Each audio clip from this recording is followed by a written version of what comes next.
Resumen de la Biblia del libro Tito, parte número 2. Instrucciones sobre los líderes de la Iglesia. Capítulo 1, versículos 5 al 16. Introducción. En la vida de toda comunidad cristiana, el liderazgo juega un papel fundamental.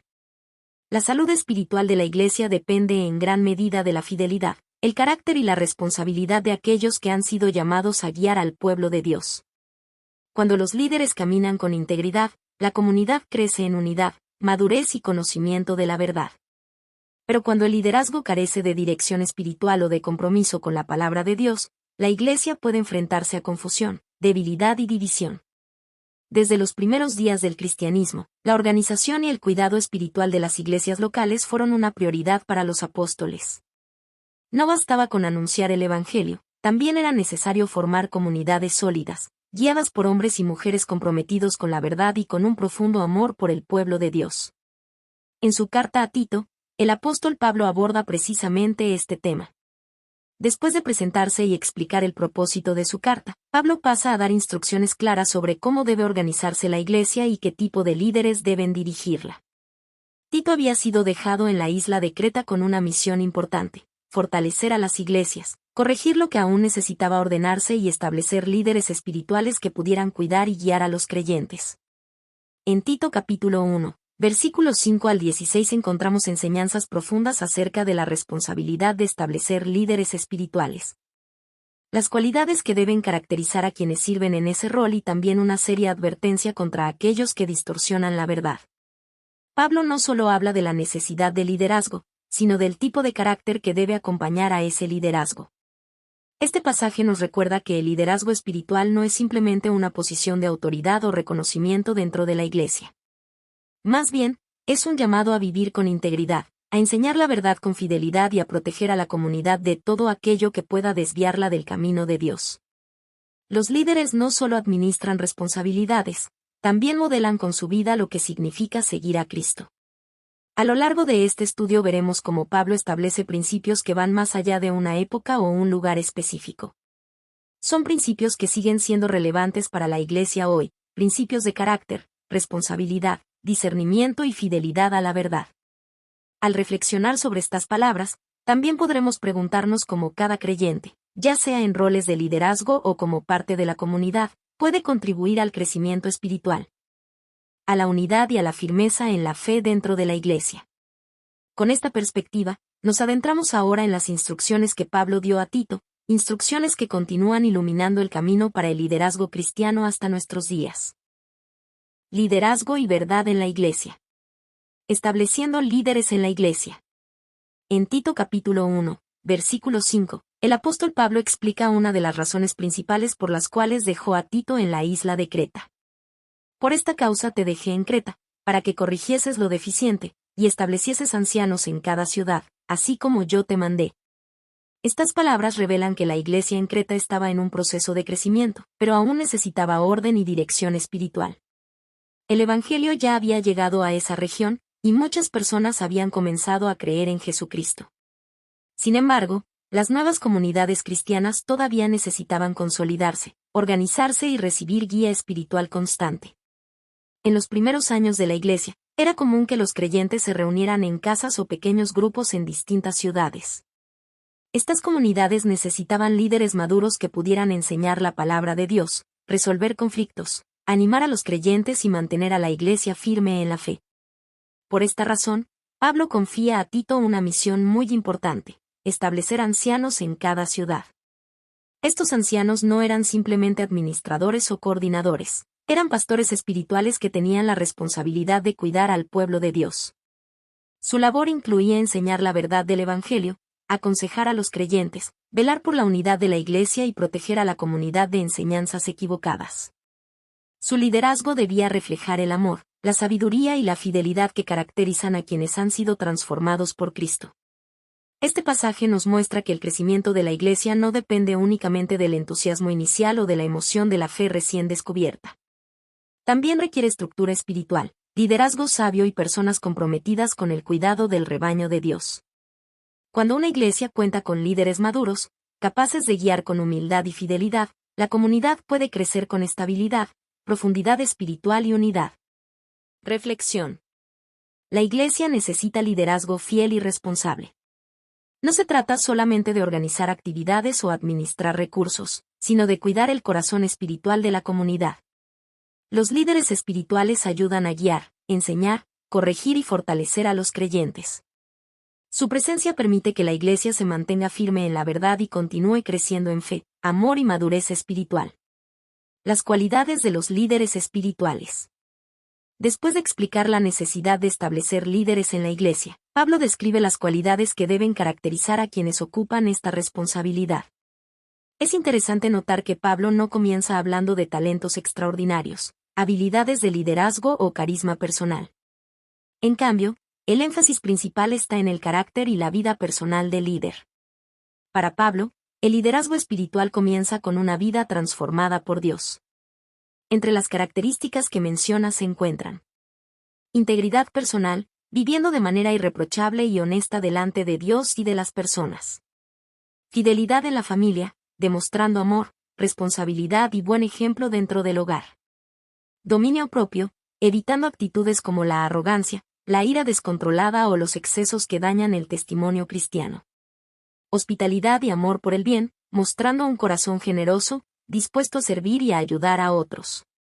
Capacidad de enseñar la sana doctrina, es decir, conocer la verdad del Evangelio y transmitirla con claridad y fidelidad. Estas cualidades revelan que el liderazgo espiritual no se basa simplemente en conocimiento teológico o habilidades públicas.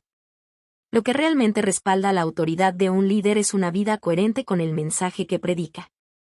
Un líder que vive de acuerdo con la verdad del Evangelio inspira confianza, fortalece la fe de otros y se convierte en un ejemplo visible del poder transformador de Dios. Reflexión. El liderazgo cristiano comienza con el carácter. Antes de enseñar a otros, el líder debe vivir conforme a los principios de la fe. Las palabras pueden enseñar, pero el ejemplo tiene un impacto aún mayor. Cuando la vida de un líder refleja humildad, fidelidad y amor por la verdad, su testimonio se convierte en una guía poderosa para toda la comunidad. Seguir a Cristo implica no solo hablar de la fe, sino vivirla cada día con sinceridad y obediencia.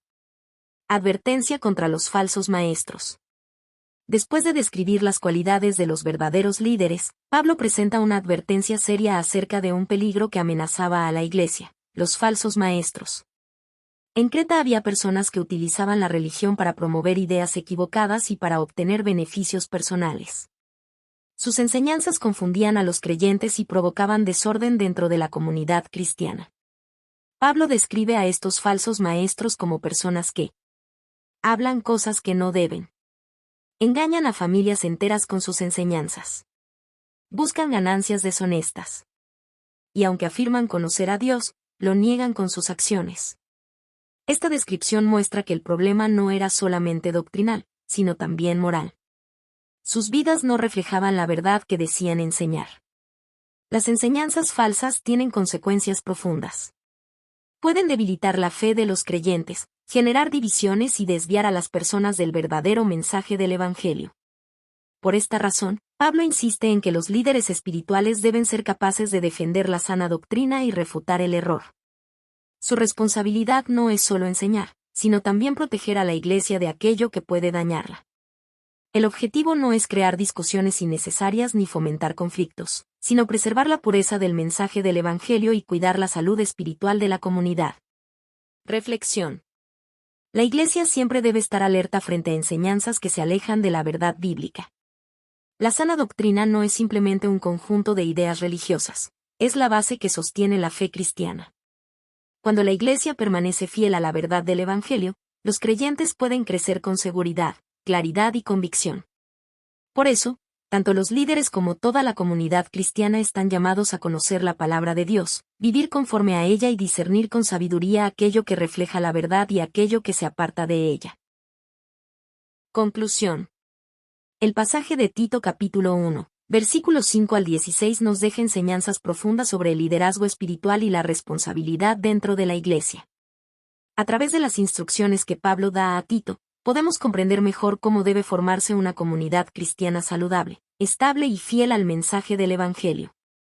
En primer lugar, Aprendemos que la Iglesia necesita líderes fieles y comprometidos que ayuden a establecer orden, guiar a la comunidad y cuidar el crecimiento espiritual de los creyentes. Desde los primeros años de la Iglesia, fue necesario contar con personas maduras en la fe que pudieran acompañar, enseñar y fortalecer a otros en su caminar con Dios. El liderazgo espiritual no es simplemente una función organizativa, sino un ministerio de servicio, cuidado y responsabilidad delante de Dios. En segundo lugar, descubrimos que el liderazgo cristiano se fundamenta en el carácter. Pablo pone un énfasis especial en la integridad personal, la fidelidad en la familia, la humildad, el dominio propio y el buen testimonio.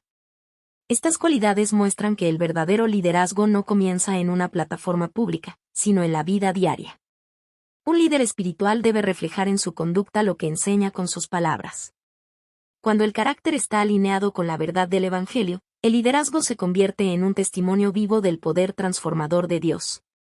En tercer lugar, este pasaje nos recuerda la importancia de proteger la verdad del Evangelio frente a enseñanzas equivocadas que pueden desviar a las personas de la fe auténtica. A lo largo de la historia de la Iglesia, siempre han existido voces que distorsionan la verdad o que utilizan la fe para intereses personales. Por eso, los líderes espirituales tienen la responsabilidad de enseñar con claridad, corregir el error con sabiduría y ayudar a la comunidad a permanecer firme en la sana doctrina. Además, este mensaje no solo está dirigido a los líderes, sino también a toda la Iglesia. Cada creyente es llamado a crecer en discernimiento, a conocer la palabra de Dios y a vivir una fe sincera que se refleje en sus acciones. Cuando toda la comunidad se compromete con la verdad, la Iglesia se fortalece y puede cumplir su misión en el mundo. La Iglesia crece y se fortalece cuando sus líderes viven con integridad, enseñan con fidelidad y sirven con un corazón dedicado a Dios. Cuando el liderazgo está guiado por el amor, la humildad y la verdad, la comunidad encuentra estabilidad, dirección y esperanza.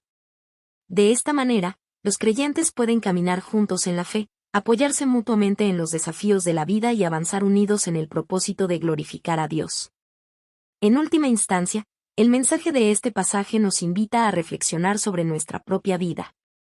Cómo servimos a los demás, cómo vivimos nuestra fe y cómo contribuimos al crecimiento espiritual de la comunidad que nos rodea. Porque una iglesia firme no se construye solo con palabras, sino con vidas transformadas, líderes fieles y corazones comprometidos con la verdad de Dios.